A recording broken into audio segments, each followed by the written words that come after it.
Minhas caras, meus caros, eu não trago aqui uma notícia muito boa, não. Está relacionado à pesquisa, mas não tem nada a ver com o número. A violência retórica, as fake news, a demonização do outro de caráter religioso, tudo isso vai piorar nesses 10 dias que nos separam das eleições. Se tudo que vocês viram até agora lhes pareceu baixaria, absurdo, se preparem, porque isso vai crescer exponencialmente. Ainda mais. Por que eu estou falando isso? Ontem o Datafolha trouxe os números da sua mais recente pesquisa. Por 2 semanas, ficaram congelados 49 a 44. No número de ontem houve uma ligeira alteração, 49 a 45 para Lula, portanto, nos extremos da margem de erro, é o primeiro grande instituto a dar um empate técnico, ainda que improvável, porque teria que ser a margem superior de Bolsonaro com a margem inferior de Lula, para dar um empate técnico, e isso é pouco provável. Mas atenção, insisto, esses são números das intenções de voto, não são os números da urna, esses são outros, né? Por que os números podem preocupar o PT, sim? Né? Porque a Quest, o IPESP, o IPEC, essa semana, todos eles apontaram um movimento de aproximação, ainda que deles todos o Datafolha seja aí o mais próximo. Então é muito provável que Bolsonaro esteja crescendo um pouco, né? E Lula mais ou menos estacionado. Como está tudo dentro da margem de erro, não dá para segurar. Agora, todos os institutos estão, digamos assim, com o mesmo achado. E por que eu digo, então, que violência retórica, demonização e essa coisa horrorosa tende a crescer? Porque isso vem depois de uma sequência de notícias nada boas para Bolsonaro. Aquela história das meninas venezuelanas, do pintou um clima, aquilo é pavoroso, né? Ainda que ele tente dizer, não, falei pintou um clima num outro sentido, o fato é, ele acusou as meninas de prostitutas 3 vezes. E era mentira. Havia ali um programa de natureza social. Nós vimos a arruaça em Aparecida, promovida por seguidores seus, né? Depois disso, começou um movimento de agressão verbal a padres nas igrejas católicas. Fiéis têm interrompido os padres para exigir deles ou que se posicione a favor de Bolsonaro, ou para contestar a homilia, mas de um jeito absolutamente agressivo, como nunca se viu na Igreja Católica. Eu nunca vi isso, né? Eu sou católico, eu nunca vi isso.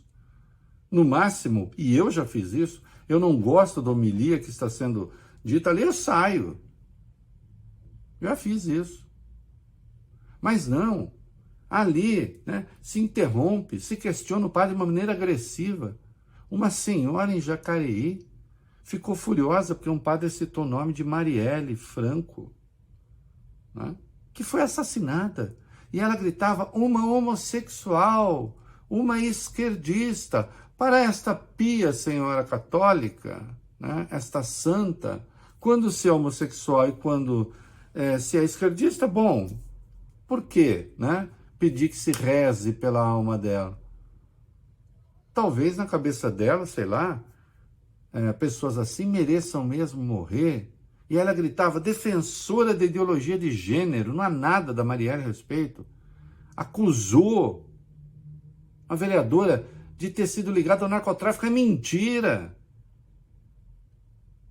Ela é a vítima, ela não era bandida. Católicos fazendo isso dentro da igreja.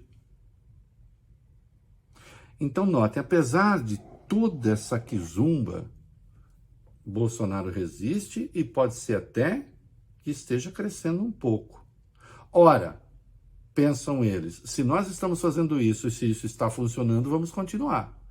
Porque limites éticos não tem.